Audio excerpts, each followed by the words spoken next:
So Samsung's Galaxy A51 is the latest addition to Samsung's mid-range smartphone lineup and obviously has a chance to be your next phone if you're watching this right now. In this video, we're going to be taking a closer look at what Samsung is offering in the highly anticipated yet low-costing A51 and find out if it's right for you. Let's get started, starting with price. At the time of this video, the Galaxy A51 shown here with 4GB of RAM and 128GB of storage is around $300 on Amazon, which is a great value for all you get here. There is also a configuration of this phone with 6GB of RAM, but many retailers here in the US have been falsely advertising 6GB RAM models and shipping devices with 4GB of RAM instead. So definitely keep this in consideration when shopping for this phone. The Amazon affiliate link in the description will be for the A51, which has 4GB of RAM and is the model used for this review. Another interesting discovery I came across is that even though this is a GSM phone, meaning it shouldn't be compatible for those using Verizon and Sprint, I've been using my Verizon SIM with this device without any issues at all. But back to the device itself. We have a very lightweight, plastic-backed device with colors bouncing all over the place when put in the right light. On the right side of the phone, we have our power and volume buttons, while the left side is buttonless, but houses the SIM card tray near the top of the phone, which can hold 2 SIM cards and a micro SD card slot for additional storage. Very nice. And a Type-C port, headphone jack, and the A51's primary speaker are found on the bottom. Now the 6.5-inch 1080p AMOLED display provides an excellent viewing experience with its vibrant colors and deep blacks, in addition to having plenty of brightness to be seen outside and in direct sunlight. We have our peephole front-facing camera here, which might look like a disturbance, but honestly it is significantly smaller than the one found on the Galaxy Note 10 Plus, and it doesn't really interfere with anything you're doing. It has proven to be more helpful than harmful, with incredibly fast facial recognition to get you into your device very quickly. With the phone's raise-to-wake feature turned on as well, by the time you pick up your device and look at it, you are already at your home screen and ready to go. You can also add the in-display fingerprint reader right to the always-on display, which gets you into your phone just as quick. Now, in terms of quickness and the phone's overall performance, I never had a moment of major inconvenience or dissatisfaction with the phone in day-to-day use for the past week when opening and running any of my usual applications, despite this phone not having the latest and greatest flagship processor. When side by side with my Note 10 Plus, of course things will take an extra millisecond to boot up, and occasionally there will be a small hiccup in an interface here and there, but overall, this phone met all of my expectations I had for it in daily use, which consists of quickly getting into the phone, watching YouTube,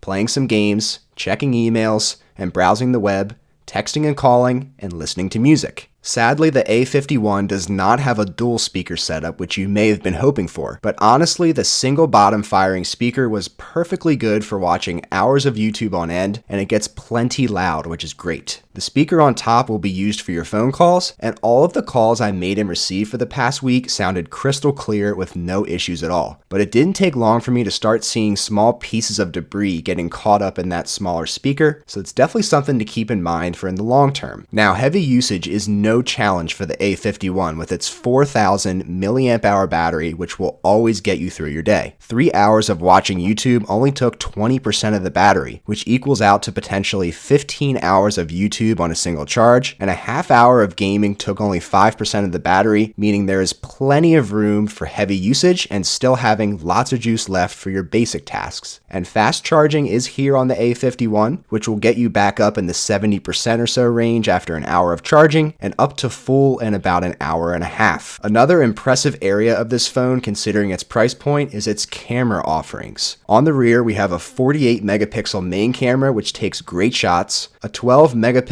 ultra wide lens, which definitely satisfies the need for capturing more in your photos, a 5 megapixel depth sensor, which does a great job at focusing on your subject and blurring everything else out, and a 5 megapixel macro lens, which allows you to get really close to a subject for detailed shots. In video footage, I found I could easily get really close to subjects without any issues at all, and the cameras will automatically adjust as needed relatively quickly. And we also have some video stabilization stabilization features here, in addition to filming 4K on the rear and front-facing cameras. Now that front-facing camera has a 32 megapixel lens, which takes good selfies in my testing, and it also features a wider angle option itself to fit someone else in the frame with you. We also have our features seen on other Samsungs and flagships on the market, like the auto recognition of what you are taking a photo of, in addition to recommendations of ways to make your photos come out better. We also have the night mode shooting here on the A51, which I've covered extensively in past videos, which works great. You can take photos in almost complete darkness, and they will come out looking like the photo was never taken at night or in the dark. You will have a much more grainy finish on these pictures, but having a picture is better than having no picture at all when you want to capture something. And the cherry on top here is this device coming with One UI 2.0 installed, which features many quality of life improvements like the fingerprint sensor added to the always-on display, smoother animations when navigating through your device, my favorite personally being able to quickly switch over to previously used apps as shown here, and improvements to many apps you use every day for a more seamless user experience, in addition to some extra features like focus mode, which can block apps to help you focus on getting some work done or to get a much needed break from your phone. Something else I really appreciate about the Galaxy A51 is that it comes with everything you need in the box. You get a clear case, which you've seen on this phone during this video, and earbuds are also included, which getting both of these in the box can't be said for many flagship offerings out there. The earbuds are extremely low quality, there's no doubt about it, but I always see so many people using earbuds that come with their phone no matter how expensive or cheap it was. So I know it is appreciated by consumers regardless of quality. But if you are looking for something of higher quality, the savings you get from purchasing this phone over a flagship give you an opportunity to invest in something like the Galaxy Buds, which of course go along great with a device like this and the Samsung Wearables app. But overall, all things said, I can definitely recommend the Galaxy A51 to anyone out there, as it does all of the things you need a phone to do, and the solid build, excellent display,